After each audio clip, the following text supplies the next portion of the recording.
to do this, to have this life, means you ultimately lose yourself, whatever yourself is. Yeah. That you can play the game, and it is the biggest game there is it not? Yes. That's basically what it is. You got out there You and have to play by the rules. Play by the rules. I must explain that the British press at the moment is completely and utterly cruel and abusive and is so invasive.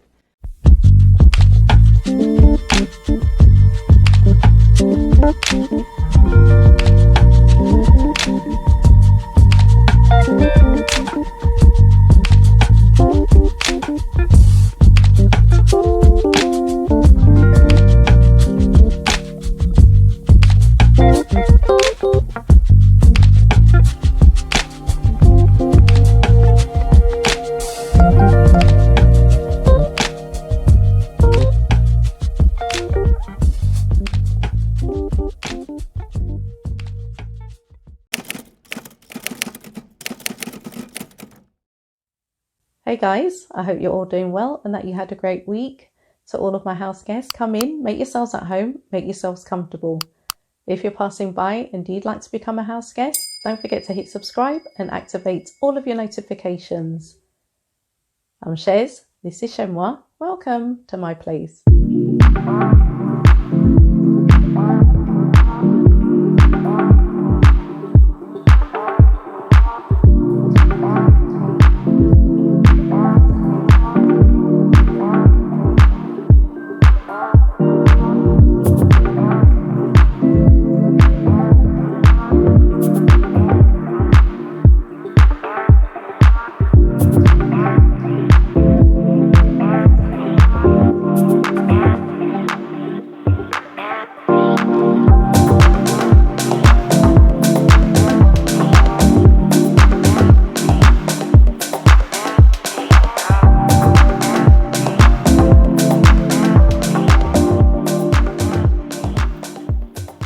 When I started this YouTube channel over 3 years ago, my motivation wasn't money because the goal of 1,000 subscribers and 4,000 watch hours seemed unattainable to me. I started this channel a few months after my dad passed away because I needed an outlet to redirect my energy after taking care of him for the last 2 years of his life. There are individuals who've started channels on this platform on average 6 to 10 years ago. To this day, they still haven't been able to monetize their channel. They've become desperately frustrated and have given up, primarily because they were under the misapprehension that the very first video they uploaded would instantly go viral and make them a shed load of money, not understanding that being a content creator requires a great deal of time, patience, growing pains, making mistakes, finding your audience and becoming resilient through all of the challenges that will inevitably arise. If you do a Google search about the most profitable niches on YouTube, almost always making money online and personal finance will be in the top 5. As I hit the age of 50 5 years ago, the TV commercials I used to ignore suddenly applied to me in a way which was very jarring. Over 50s life insurance, over 50s car insurance, being eligible for medical screening for certain conditions, all of which I've taken full advantage of. But I say jarring because in my head I still feel like I'm in my late 20s, early 30s. This year I'm starting to think more about personal finance because I will be eligible for retirement at the age of 55 in 4 months' time. Saying that out loud sounds alien to me, but that's the reality of my life. However, as long as I have breath in my body, I have a sound mind, and I continue to enjoy good health, retirement is not really part of my plan. Having clicked onto one Dave Ramsey video at the beginning of the week, I found myself binging on an endless diet of stories about the financial situations of regular people who are in hundreds, thousands, and even millions of dollars worth of debt and absolutely nothing saved for retirement. When I was a lot younger, I used to often wonder why celebrities and public figures would launch a fragrance line or a clothing brand, even though they made money through being an actor, entertainer, or top flight athlete. Because in my mind, why would they need any more money in addition to the millions they already earn? However, earning my own money, buying my first property at the age of 23 and experiencing more than one redundancy or layoff in my professional life, I then understood that as a financial principle, you shouldn't just rely on one stream of income, but you should have multiple. Those already wealthy individuals understand that their careers have a shelf life and that they need to produce a generational financial legacy. Therefore, it is imperative that they create additional streams. Here's a piece I came across, which I'm reluctantly going to share with you. This article is from nz.news.yahoo.com, published on the 4th of April 2025, and the headline reads, Ex-royal butler Paul Burrell reveals why Harry and Meghan will not get divorced. Former royal butler Paul Burrell is convinced Harry, Duke of Sussex, and Meghan, Duchess of Sussex, will never get divorced. The 66-year-old ex-butler to Princess Diana, the mother of Prince Harry, thinks the couple share a common goal to make themselves as rich as possible, and they have struck a balance which works for their marriage and brand. He told the Daily Mail's Eden Confidential column, despite pressures on their marriage and lifestyle, I personally think there are no signs of divorce because Harry would lose too much. The couple, who tied the knot at St George's Chapel on the grounds of Windsor Castle in 2018, previously received 95% of their income from Prince Harry's father, King Charles. However, when the pair stepped away from being senior members of the royal family in January 2020 and set up a new life in North America, they formed the Archwell Charitable Foundation and forged arrangements with private companies, landing lucrative deals with Netflix and Spotify. Meghan also launched a lifestyle brand, American Riviera Orchard, now called As Ever, to sell items such as jam, tea, cookie mixes, and flower sprinkles. And Burrell is convinced the pair's money-making opportunities would slip through their hands if they ever split. He added, Meghan and Harry have a common goal to make themselves as rich as possible in as short a time as possible.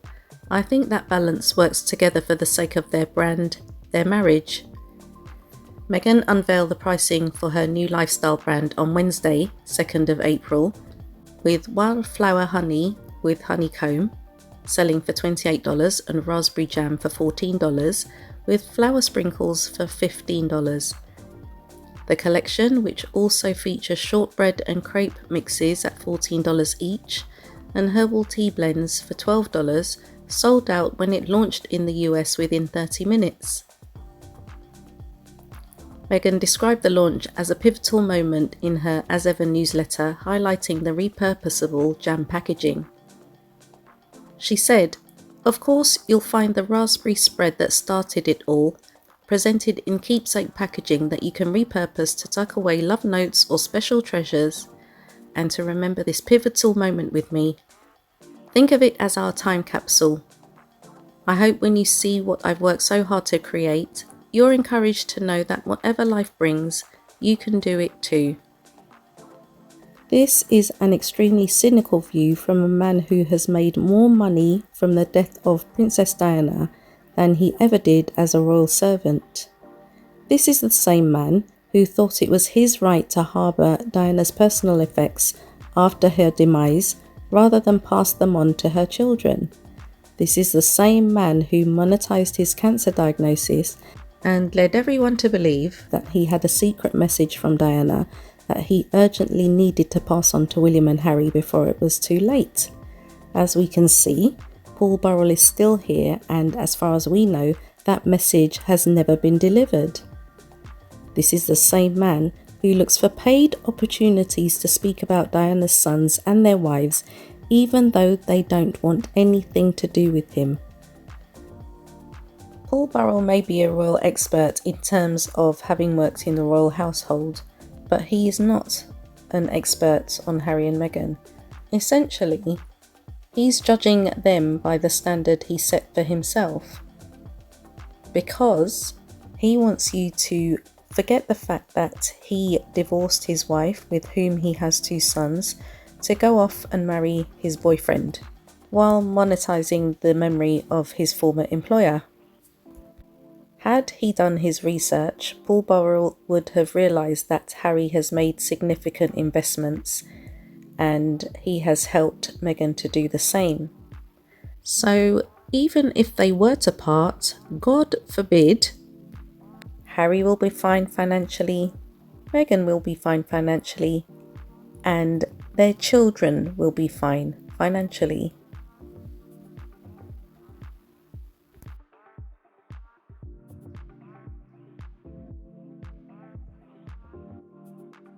Meghan Markle Sussex jam has just arrived. You guys, let's make some breakfast with it. Also already steeping a little bit of her tea. This is the lemon ginger tea. Let's open up our jam. Oh my god, you guys. Oh my goodness. It smells really good. Wow. Okay, I spoiled it. Wait. We gotta slice our toast. All right, first taste of Meghan's jam. Wow, this is the perfect sour jam. It's not too sweet. I don't like my jams too sweet. This is amazing. Let's try the tea. We can't forget about the tea. It's truly just dried ingredients in here. You can taste it in the quality. So good. And I purchased literally everything else from her website. So if you guys want to see me try anything else, the only thing I wasn't able to get my hands on was the honey, which I'm really bummed about. But yeah, let me know what else you guys want to see me make. And congratulations, Miss Sussex. This is fabulous and iconic. But we didn't expect anything less. Let's look at Sarah Ferguson. She is still known as Sarah, Duchess of York. She is divorced from the father of her children. Furthermore, she has single-handedly and consciously brought disgrace to the royal family. However, none of those things have prohibited her from becoming financially independent. As Sarah Ferguson, Duchess of York, she commands a minimum fee of $150,000 for a speaking engagement. As Sarah Ferguson, Duchess of York, she enjoys commercial success as an author. But we see that not much has changed in the media in the last 3 decades of the treatment of duchesses across 2 generations. You know what I'm saying? And just play the game and go along with the program. You could do that. You could do that, and if that's what suits you, that's what suits you. But I'm afraid for Diana and I, we learn. We're like rivers. We want to learn more. We want to go around the next corner. We're hungry for life. We're very curious. Well, I speak for myself here, not for her, because she's not here. To do this, to have this life, means you ultimately lose yourself, whatever yourself is. Yeah. That you can play the game, and it is the biggest game there is it not? Yes. That's basically what it is. You got out there. You and have to play by the rules. Play by the rules. I must explain that the British press at the moment is completely and utterly cruel and abusive and is so invasive. If we drill down further, we observe that the unfair treatment is more than gender-based. We clearly see that the Waleses are viewed through a much more rosy-coloured financial lens than the Sussexes will ever be.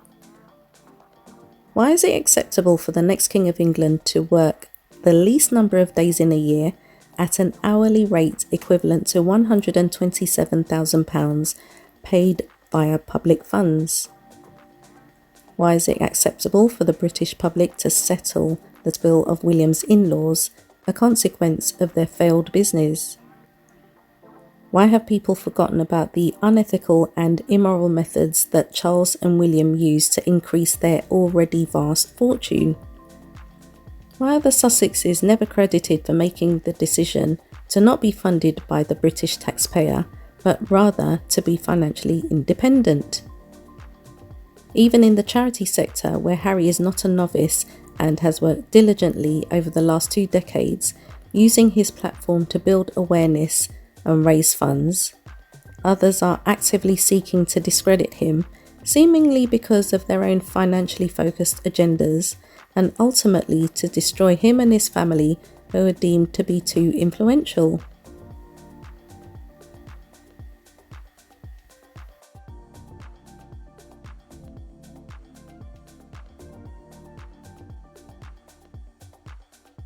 We haven't even had a chance to celebrate the wedding in Africa.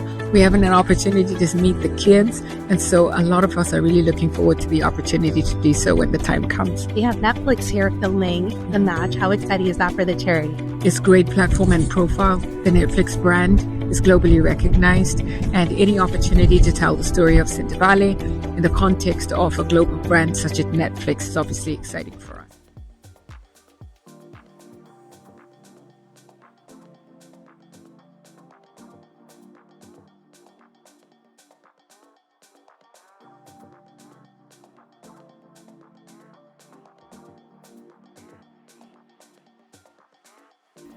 Unless you're a volunteer, you go to work and expect a salary at the end of each month because you need to eat and pay your bills.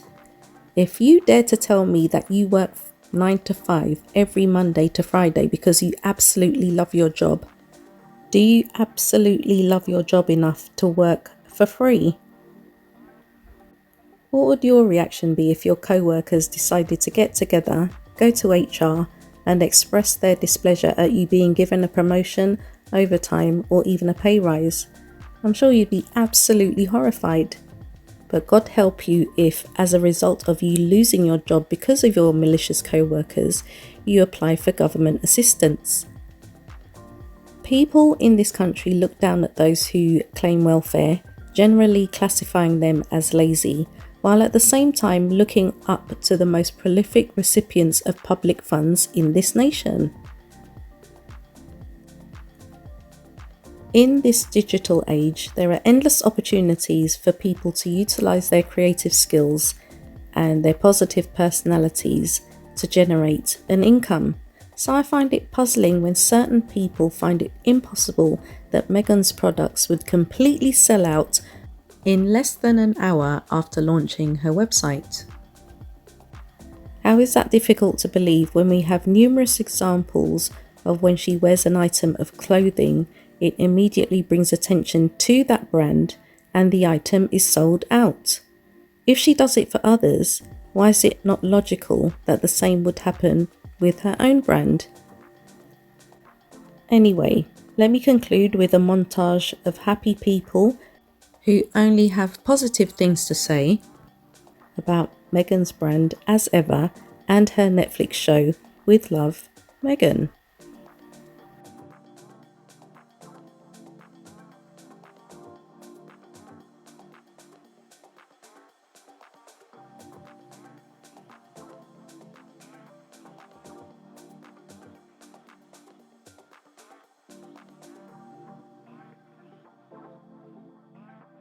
Little Miss Meghan Markle. I have had my notebook out taking notes watching her show. I had to try the one pot pasta. So boom, I got the tomatoes on the vine. Picked them all off delicately, one by one. Once I sliced them up, I added them into my pot and then gave them a little olive oil shower. I forgot exactly what she added, but I added salt, pepper, and a little bit of the Italian seasoning. The garlic out the jar is always going to do it for me. After I gave it a mix, I put it on the fire to get soft. I decided to use spaghetti. I've seen some people use fettuccine, but Meghan used spaghetti, so I'm gonna use spaghetti. I then added 3.5 cups of boiling hot water on top, a little lemon zest, and then I covered for about 10 to 11 minutes. Once that was up, I knew I had to add the Parmesan cheese because my kids won't eat it if it doesn't have Parmesan cheese. And they know Mama's always going to add in a little spinach. I covered for an additional 2 minutes, and it did exactly what needed to be done. It was very creamy and moisturized. At this point, I'm sprinting because I have to pick my daughter up from the bus, but this is how it turned out. Literally 15 minutes. Save for later and enjoy. Can you name the last time you got to watch a TV show on a huge network like Netflix and see someone that you fully see yourself in? Right, it might have been easier for you than it has been for me. However, we now have With Love, Meghan. To say I've been influenced after watching all 8 episodes is such an understatement because I literally bought up as many button-ups as I possibly could. I'm ready to start our garden as soon as it warms up, and I want to make every recipe. I just had to pop up and tell y'all that the Meghan Markle With Love, Meghan show, lifestyle show, I love it. It's everything I love. Everything I love. Everything. And it's not Meghan Markle, I'm sorry. She corrected us in the show. She told us Meghan Sussex. She's a Sussex now. Same name as her kids. She did a beautiful job. Beautiful show. She was funny. She was like, I'm not super cool. I'm just like this California girl who does all of these fabulous things, and it doesn't have to be perfect. We don't have to do everything perfectly, but we do everything with love. You're in love with Love Meghan right now. What is that? The new Meghan Markle / Meghan Duchess of Sussex show. Where she's also like Martha Stewart now. And she's created these things called flour sprinkles, which you apparently can put on anything that you want to eat. So Lizzie and I were like, we need to get in the flour sprinkles game. Like, Meghan is on to something that we don't know about. So Lizzie, for my rap gift, because we're rapping, I went into my trailer, and there is a literal jar of flour sprinkles. Not only that, because Meghan is bomb with calligraphy, okay? Meghan does her own calligraphy. Lizzie had her husband do the calligraphy on so it's a whole thing. So now it's like, we've started like a flour sprinkles gang. We're also trying to get on the show just so we can. It's like, Meghan! I'm trying to get on the show. But it's unconventional because our movie is kind of about the apocalypse. So I'm like, Lizzie, wouldn't it be cool if me, you, and Julia went on her show to do doomsday prep? Yeah. Meghan Markle's controversial pasta recipe from her new series on Netflix has the internet going crazy. Controversy is that she cooks the pasta in the same pot as the rest of her sauce, but I thought it sounded interesting, so I figured I'd give it a try. Into the pan, she put yellow and red baby tomatoes, and then some olive oil that I have from my Tuscan home. Now we're gonna get the spaghetti right into the pan with this. I've never done spaghetti in a one pan. I mean, I've done things like ditalini and soup, but never spaghetti. And in the series, she has her friend actually do some lemon zest into the pan, and I could see why this makes sense because it's kind of an element of freshness in the dish. Now I'm gonna get in a little bit of salt, and I have some water that I boiled on the stove. I'm just gonna get that into the pan, and I'm gonna turn up the heat a little bit. With a little movement around, just like this, and will help the spaghetti from not sticking together. And now cover the pan and let the spaghetti cook in all that tomato deliciousness. So while that cooks, I'm gonna cut up a little bit of chard. I'm so interested to see how this dish turns out because the ingredients in it are really healthy. It seems to be cooking in the pan nicely and it smells really good. I'm also gonna cut up a little bit of Tuscan kale. And the thing that amazes me about the internet sometimes is that people just freak out over things without even trying it themselves. They place judgment on Meghan Markle. People forget that she's a woman that she's made something of herself. Even before she married into any sort of royalty, she was an actress on Suits. And you know what? I love that show. That's why I wanted to watch the series on Netflix. Not because she's the Duchess of Sussex, but because I liked her on Suits. It's been about 5 minutes and I'm just gonna add in the kale and the chard. I don't know if you could see, but this really does look creamy. Now she does add arugula to this at the end. I'm not gonna do that part because I don't have any in the house, but I am going to add what her final ingredient was, and that is some freshly grated pecorino romano. It looks like it's snowing into our pan. Then one of the things that she does in the show is she plates this up for her friend because she talks about how plating is so important, and I totally agree with that. Little sauce right on the bottom, and then I'm just gonna get a bunch of the spaghetti. How beautiful this looks. That right onto the plate. Finish this off with a little bit extra grated pecorino on top and a drizzle of olive oil. I mean, why not? Okay, let's give it a try. I have to tell you, this is delicious. I mean, it came together in minutes. The sauce is so creamy and so flavorful. I'm definitely gonna try this again and maybe try other ways of doing pasta in a pan. This is so good. Okay guys, I'm going to wrap this up briefly. I always say that and end up saying more than I intended to say. Let's just quickly go back to this Paul Burrell commentary. I find it ironic that on the same day this article was published was the same day that there were headlines about William engaging the services of a divorce lawyer. That's how it was worded, and it was the same lawyer who Princess Diana used in her divorce case against Charles. Now, when I kind of looked further, he said the reason he engaged those services is because he wanted to do things on his own and not use the same firm, continue to use the same firm as his dad. So I thought, okay, this doesn't sound like it actually has anything to do with divorce. So when I looked at the website of the law firm. Obviously, they offer different legal services, but because the media wanted to sensationalize what happened, they purposely said divorce lawyer to stir up this panic in people and for people to ask questions. Oh, what's going on? What's going on? There were people online saying, oh, you know, I knew he was up to no good and I'm happy they're getting divorced and this and that. And there were other people who pointed out the fact that it's the law firm, not necessarily asking for divorce advice. Whatever's going on, okay, I'm not someone who's going to be looking at that situation because, as I've said before, whatever they do, I'm just indifferent to it. But what I find really weird is people wishing divorce on other people. I'm indifferent to them, but I don't want to see a headline like that about William and Kate.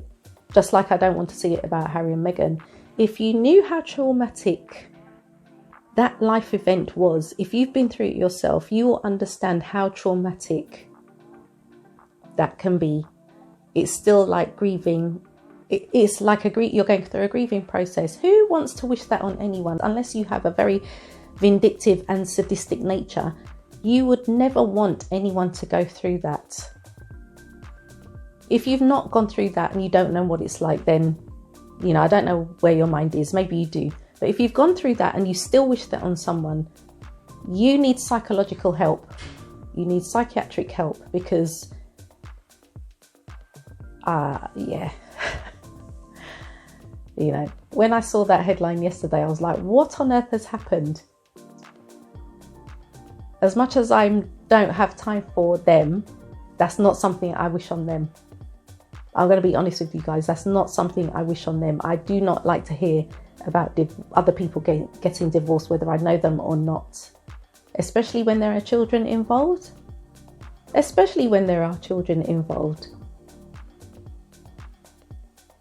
Yeah. And that's why I have a hard time, you know, seeing online people who say, oh, you know, Harry and Meghan are getting divorced. I mean, they're not going to get divorced. There's no hint of them getting divorced. And that's why for Paul Burrell to come out and say stuff like that. Why was the question posed in the first place? Was there a question posed in the first place? Who asked for his opinion with regard to their finances and what would happen should they split, which isn't going to happen? Why are you getting involved in what they're doing? Is it because you're jealous? Is it because the entire family has frozen you out? Is that the reason? Are you trying to provoke a response? No one asked. Well, I'm sure Richard Eden must have asked him, but for what purpose? For what purpose? And if they're making money, and what? And what? No one talks about Jay-Z and Beyonce worth over $1 billion. Whatever they do generates money. When Beyonce comes to London, people will forego paying their rent to buy a ticket. That's how much those ticket prices are. They will complain about it, but you'll see them on the evening news being very proud that they didn't pay this month's rent because they wanted to buy a Beyonce ticket. No one talks about that. But Meghan has her business as ever. All the products go within less than an hour and people are mad. People are mad. It's like, oh no, that couldn't possibly happen. She's made it up, or she's skewed the figures, or you know. And that's why I felt it necessary to put some of the clips in there where people have actually received these items and they are trying them out on camera for the first time, because it's like, if I have any understanding of Meghan, she's not going to put out substandard products. They are going to be quality because her reputation is on the line with these things. And you know what I like about it? She's enjoying the process. She's not stressed. She's enjoying the process. When I saw online, she had opened up the website because it had gone live. Okay, come on.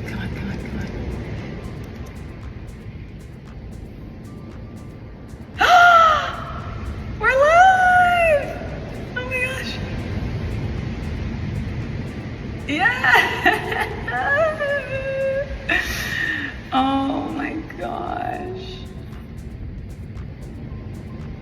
my gosh. We're live. But it was just to see her excitement because something that she'd created, she took time over, and it was effectively her baby because it was her creation. And it was just nice to see. And with everything that's going on, all the negative, horrible things that are taking place in the world right now, why are people not happy to see someone being happy? Just enjoying life. I'm really excited to announce the launch of my new brand. It's called As Ever. This is the prototype actually of my jam. It's really beautiful. You just slide it open like this and voila. As Ever.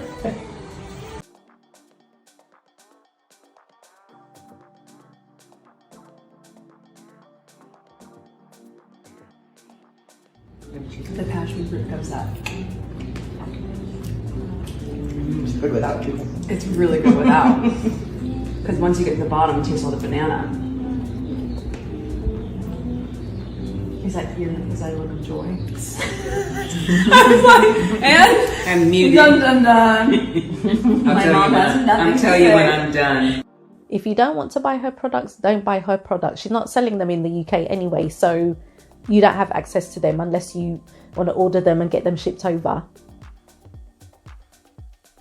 She's enjoying her life. She's not asking you to spend money with her. She's produced the products for people to enjoy, and people still have a problem with it. No one is forcing you to buy anything that she's offering. No one is holding a gun to your head to say you have to watch her programs. No one is holding a gun to your head to say you have to listen to her podcast. I'm Meghan, and this is Confessions of a Female Founder. And then there was a whole hoo-ha on Good Morning Britain about that, but I might cover that next week. In the meantime, if your thoughts were provoked in any way, don't forget to give this video a thumbs up. And if you haven't yet become a house guest, don't forget to hit subscribe and activate all of your notifications. I want to take this opportunity to thank you guys so much for watching. Enjoy the rest of your day, and you shall catch me in the next video.